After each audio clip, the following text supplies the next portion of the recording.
വീട്ടിലേക്ക് മടങ്ങവേ ഷാഫിയും ഭാര്യയും സഞ്ചരിച്ചിരുന്ന സ്കൂട്ടർ എതിരെ വന്ന തലശ്ശേരി സ്വദേശി സതീഷിന്റെ ബൈക്കിൽ കൂട്ടിയിടിക്കുകയായിരുന്നു. ഷാഫിയെയും ഭാര്യയെയും തൃശൂരിലെ സ്വകാര്യ ആശുപത്രിയിൽ പ്രവേശിപ്പിച്ചെങ്കിലും ഷാഫി മരണപ്പെട്ടു.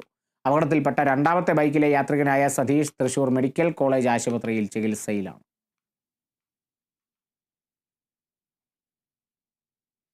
കൊല്ലത്ത് ഡ്രൈഡേയിൽ മദ്യവിൽപ്പന നടത്തിയ യുവാവ് പിടിയിൽ. തൃക്കടവൂർ സ്വദേശി ജോൺ പോളാണ് പിടിയിലായത്. വിൽപ്പനയ്ക്കായി കൊണ്ടുവന്ന 206 കുപ്പി ഇന്ത്യൻ നിർമ്മിത വിദേശ മദ്യമാണ് ഇയാളിൽ നിന്ന് പിടിച്ചെടുത്തത്. കൊല്ലം എക്സൈസ് സർക്കിൾ ഓഫീസിന്റെ നേതൃത്വത്തിൽ കഴിഞ്ഞ ഒരാഴ്ചയ്ക്കുള്ളിൽ നടത്തിയ പരിശോധനകളിൽ 226 ലിറ്റർ വിദേശ മദ്യം പിടിച്ചെടുത്തിരുന്നു. അതിൽ 123 ലിറ്റർ കേരളത്തിൽ വിൽപ്പനാവകാശമില്ലാത്ത മദ്യമാണ്.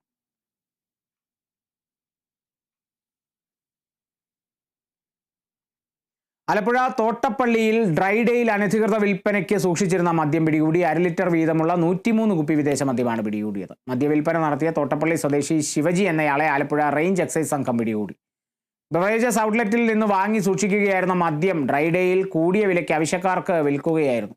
എക്സൈസ് സംഘത്തെ കണ്ടതോടെ തോട്ടപ്പള്ളി സ്പിൽവേ കനാലിൽ ഒളിപ്പിക്കാൻ ശ്രമിച്ച മദ്യക്കുപ്പികൾ ഉദ്യോഗസ്ഥർ കണ്ടെടുത്തു.